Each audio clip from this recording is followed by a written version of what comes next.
Eh bien, salut à tous les gars, dans cette vidéo, nous allons parler de 3 techniques de manipulation psychologique. Dans la vie de tous les jours, hein, vraiment, ça peut servir pour tout. Si vous avez un service à demander, si vous avez une question, quelque chose que quelqu'un doit faire et que il faut absolument qu'elle accepte, eh ben, ces techniques, elles vont vous servir. C'est des techniques qui sont beaucoup utilisées en vente et en marketing, mais ça vous servira vraiment toute votre vie, je vous le dis. Et c'est quelque chose de positif. Je vais pas vous apprendre à escroquer quelqu'un, par exemple. Ça serait vraiment mal choisi. Donc, ce sont vraiment des outils simples qui vous permettront d'avoir plus de répartie, de pouvoir en société, et cela permettra de mieux se débrouiller dans une situation, par exemple de négociation, ou quand vous allez demander quelque chose à l'un de vos proches. Ça va des fois vous paraître logique, mais quand vous maîtriserez ces outils, vous allez voir que la vie sera beaucoup plus simple. La première, c'est quelque chose de très efficace et que vous pourrez juste après tester si vous voulez essayer. Ça va consister, par exemple, quand vous demandez à quelqu'un, vous voulez qu'elle prenne ce que vous voulez lui donner. Je ne sais pas si vous avez compris. La technique va tout simplement d'être, au lieu de dire est-ce que tu en veux, vous allez induire plutôt, vous allez formuler en combien tu en veux, combien je t'en donne. Ça va déjà apporter une proposition sous une forme déjà préacceptée dans l'esprit de la personne en face. Ça marche 2 fois sur 3, c'est quelque chose que j'ai déjà pu vérifier dans le passé. La technique numéro 2, les gars, c'est une bombe quand vous l'aurez maîtrisée. C'est un outil que j'utilise moi-même et que vous utiliserez sûrement si vous avez bien compris la teneur du truc. Ça s'appelle les questions positives. Enfin, c'est moi qui l'ai appelé comme ça. Par exemple, si tu veux qu'une fille vienne boire un verre avec toi, par exemple, sans connaître la technique, toi, tu diras plutôt tu veux pas aller boire un verre ce soir? Mais dans le tu veux pas, il y a déjà une induction négative, le pas, qui influence le subconscient de la personne déjà avant qu'elle n'ait décidé de répondre. Donc toi déjà, avant qu'elle ait répondu, tu as déjà influencé la réponse. La réponse est déjà donnée avant que...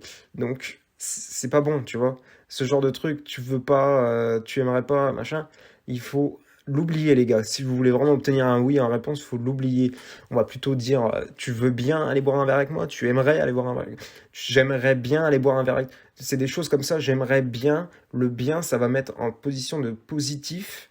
Et tout ça, ça se rejoint en fait. Tout ce qui est positif, vous allez mettre la personne dans dans un mind qui va susciter des réponses positives. Voilà. N'oubliez pas les gars, une chose, le positif induit le positif chez la personne en face. Et on y vient dans la technique numéro 3, les prédispositions positives. Vous allez mettre la personne avec laquelle vous êtes en train de négocier en position de sérénité. Et vous allez faire que son humeur soit compatible avec le fait d'accepter une proposition. C'est quelque chose de totalement psychologique, tout est une question de timing, de température à prendre. Quand vous demandez un service, il y a toujours le bon moment à saisir de toute façon, et des fois, ce sera à vous de créer ce bon moment d'ailleurs. Par exemple, dans la vie de tous les jours, vous allez voir un ami, tac, vous rentrez chez lui, et je sais pas, vous n'êtes pas au top, oh, fait chier, ce temps dehors, machin, on peut rien faire. Ça, ce genre de phrase, faut l'oublier. Oh, le couvre-feu, c'est chiant, on est obligé de rester chez soi, machin. Eh bien, en discutant comme ça avant, vous allez tout simplement mettre l'interlocuteur dans la même position que vous, c'est-à-dire en négativité et en rejet.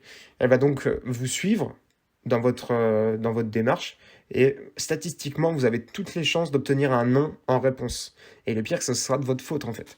Alors, au lieu de ça, on va créer un contexte de bonheur mental. Vous allez formuler 2, 3 affirmations positives juste avant de poser votre question. Et bien sûr, c'est à vous de prendre la température. Si la personne elle est en train d'expliquer une histoire, machin, c'est vraiment pas le moment de demander un service. Alors, vous allez plutôt lui dire des choses qui stimuleront sa sécrétion d'endorphine. C'est quelque chose de scientifique, ça a été prouvé. Vous allez lui dire des choses qui vont susciter le bonheur chez lui, un tout petit bonheur, mais qui ne sera pas négligeable. Puisque chez une personne qui se sent bien, qui se sent à l'aise, elle aura 10 fois plus de chances de répondre oui à un service que vous lui demandez. Donc les gars, n'oubliez pas ça. Vous mettez, par exemple, je sais pas, votre père, vous voulez qu'il vous emmène quelque part. C'est un exemple, hein. Et bah, vous allez, tac tac, tiens, pour les plus jeunes de ma chaîne, je sais qu'il y a des jeunes, tiens papa, j'ai eu une bonne note, j'ai fait ça, j'ai fait mes devoirs, machin. Il va te dire c'est bien, et dans sa tête, il va se dire ah, c'est bien, mon fils a fait ça, tac tac tac, il va être bien, hop, son humeur va augmenter, elle va être elle va être dans un mood plus positif, et ça va tout changer, les gars, à la réponse que vous allez obtenir de votre père, par exemple, ou la personne à qui vous demandez un service. Donc les gars, c'est des choses qui vont vous servir tous les jours dans votre vie. C'est des petites techniques. Là, il y a eu 3 techniques que je vous ai données. C'est des choses qui me passionnent. Moi, j'ai lu. C'est beaucoup utilisé en vente, mais moi, j'aime bien le reprendre pour la vie de tous les jours parce que je suis pas vendeur. Mais tout ça, ça me passionne, les techniques de vente, etc.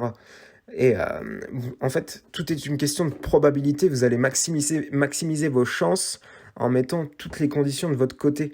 Une bonne situation, une bonne humeur, ça va toujours susciter la réponse que vous attendrez. Les gars, j'en vois des fois qui demandent des services dans des contextes qui sont pas du tout la personne qui, je sais pas, votre mère, elle va chercher ses clés. Et ben les gars, c'est surtout pas là le moment de demander un truc parce qu'elle est déjà énervée de quelque chose. Hop, dans son esprit, elle est occupée. Vous, tac, vous rajoutez quelque chose, une surcouche au-dessus. Et là, les gars, c'est le pire moment pour demander quelque chose. Voilà, c'est tout pour cette vidéo, les gars. N'hésitez pas à me dire si vous voulez plus du contenu du genre. Moi, ça me passionne. Et j'ai plus qu'à vous souhaiter bonne chance si vous utilisez cette technique. Allez, bisous, les gars.